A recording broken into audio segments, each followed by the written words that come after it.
નમસ્તે, હરે Krishna two everyone. Friends, આજે હું તમારી સાથે શેર કરીશ માકી દાળ.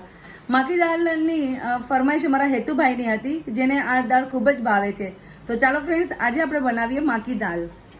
માકી દાળ બનાવવા માટે મેં 1 વાટકી જેટલી અડદની દાળ લીધેલી છે, 10 થી 11 કળી લસણની કળી, 7 થી 8 લીલી મરચી અને 1 ટુકડો આદુનો, એની મેં પેસ્ટ બનાવેલી છે. 2 બારીક સમારેલા ટમેટા, 2 બારીક સમારેલી ડુંગળી, હળદર અને જીરું.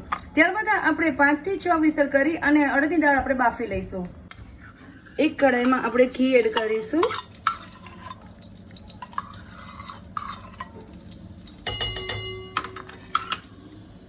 આપણું ઘી ગરમ થઈ ગયું છે. ત્યારબાદ આપણે એમાં જીરું એડ કરીશું.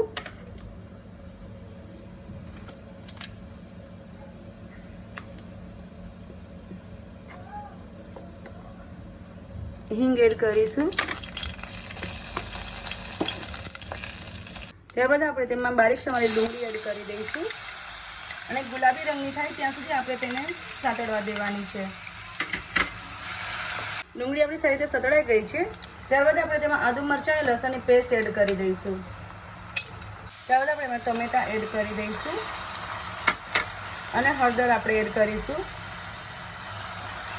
અને સારી રીતે બધું ચડવા દઈશું અને સ્વાદ અનુસાર આપણે નમક એડ કરીશું.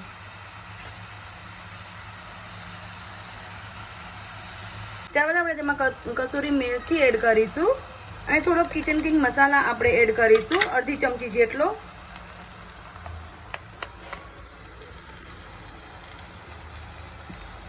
અને સારી રીતે એને મિક્સ કરી લઈશું. 5 વિસલ થઈ ગઈ હતી અને આપણી દાળ સારી રીતે બફાઈ ગઈ છે. એ હવે આપણે આમાં એડ કરી દઈશું.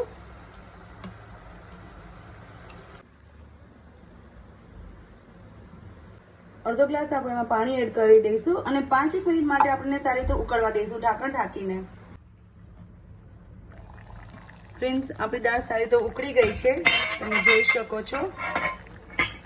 ફ્રેન્ડ્સ, તમે જોઈ શકો છો આપણી દાળ સારી રીતે બની ગઈ છે. ત્યારબાદ આપણે તેમાં મેં મરચાં કાપેલા છે આ આપણે એડ કરી દઈશું અને કોથમીરના પાન એડ કરી દઈશું અને સારી રીતે આપણે એને હલાવી લઈશું.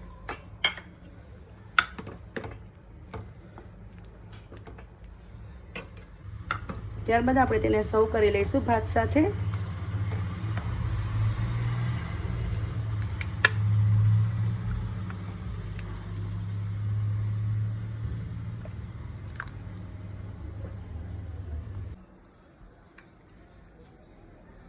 વાવ માસી, બહુ મસ્ત દાળ બની છે. જો તમને બી આ રેસીપી ગમી હોય તો મારા માસીની ચેનલને લાઈક, શેર અને સબસ્ક્રાઇબ જરૂર કરજો.